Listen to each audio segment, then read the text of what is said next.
What is up, everyone? So we are going to talk about this phosphatidic acid and more phospholipids in this video. It's going to be kind of extensive, so let's try to break it down. So first thing, phosphatidic acid. This is a precursor for many different glycerophospholipids, and we make this from glycerol 3-phosphate plus 2 fatty acyl-CoAs, which makes sense. Remember, this has that diacylglycerol plus phosphate. Okay.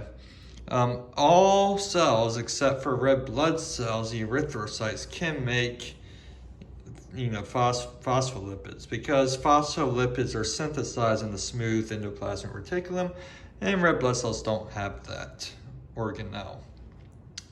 Okay, moving on. Let's talk about phosphatidylcholine, phosphatidylethylamine.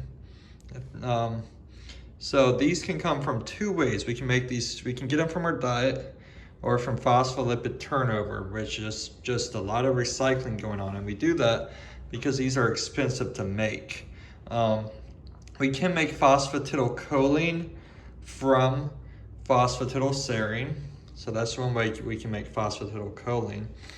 And this is usually done by a decarboxylation of phosphatidylserine to phosphatidylethylamine. So actually, I assume we can make both of these from phosphatidylserine. We can do a decarboxylation to make this one, and then we can methylate this 3 times to turn it into this one. Choline reutilization. So this is to prevent choline deficiency. So we reuse this stuff. Because making this from scratch is very costly. Because we need acetylmethionine to do this, and this molecule will, I guess, provide 3 methyls, and methionine is an essential amino acid, and we don't get it too much in our diet, so it's just hard to make this from scratch. So, but we need the choline because this is used to make neurotransmitters like acetylcholine. So dipalmitoyl phosphatidylcholine, what is this? Well, this is made from this salvage pathway, right?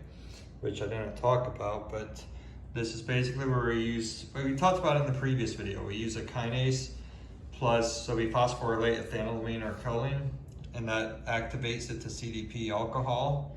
And then we add the alcohol, right? I'll send this video here. We add the, well, anyway, this was my earlier video.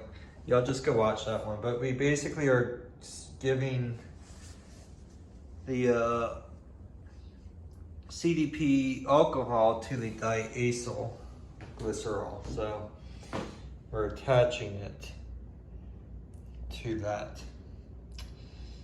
And yeah, that makes sense. Because the CMP is leaving, so basically we have the alcohol plus the phosphate, and we're gonna put it on a diacylglycerol to make our phospholipid. So that is a salvage pathway. We have, okay, so what is this DPPC? So this is made from this pathway, right?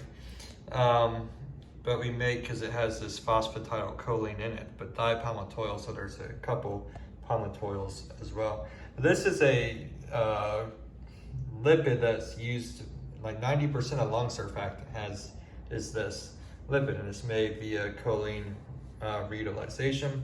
And this will decrease the surface tension and prevent alveolar collapse, and that's actylatasis.